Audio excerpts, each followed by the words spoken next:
Sa mga nakapanood dyan ng ukay-ukay vlog ko, eto nga pala yung presyo dito sa amin. White trash bag yung aking pinili. Ayan, siksik-liglig umaapaw. Nasira na nga yung bag na pinaglagyan ko kung makikita nyo, ba diba?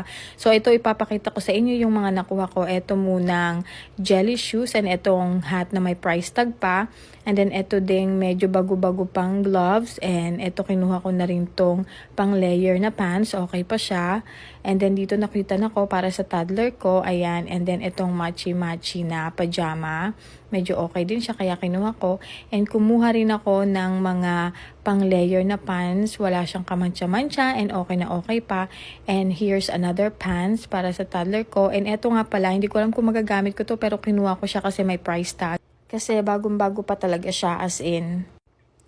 And then, ito namang next, rain jacket siya. Kinuha ko for my toddler. Okay na okay pa siya. Medyo bago din. And ito, another pants for my toddler. Ayan, okay na okay din siya. And then next is itong mga pants na kinuha ko para sa akin. Yung iba nito, hindi ko alam kung magagamit ko. Pero nanghihinayang kasi ako. Medyo okay pa talaga siya. Kaya kinuha ko na rin. And maybe ipamigay ko pag umuwi ako ng Pilipinas. And then, ito yung pinaka-last. Ito yung pinaka-favorite ko kasi high-waisted siya. Gusto ko yung high-waisted para natatakpan yung ating mga stretch mark. Alam nyo na.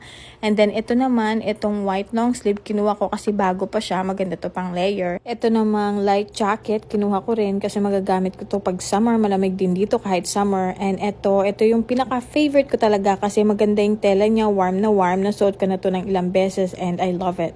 And here's another blue long sleeve. Okay na okay pa rin siya. Ito na yung pinakalas sa mga damit. Itong turtleneck, maganda yung tela niya kasi warm na warm talaga siya for winter. Ito namang Mami Shark, libre lang to for my toddler and a couple of socks na kinuha ko pang layer din. And ito naman is headband lang to siya guys. And ito na yung mga libro na nakuha ko. Ito bagong-bago pa talaga, walang kasulat-sulat.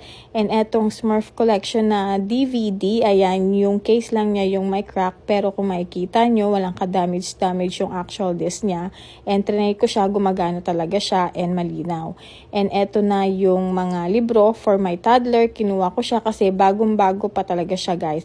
Tapos eto namang libro, meron siyang konting gam sa likod pero bago pa siya kaya kinuha ko na rin. Kinuha ko lang yung mga libro na sa tingin ko is magugustuhan ng mga bata and mapapakinabangan namin pero marami pa doon talaga. And free lang yung libro dito guys. And dito feeling ko nakascore talaga ako kasi eto bagong-bago pa talaga to and my toddler loves it already. Nilalaro na niya gabi-gabi.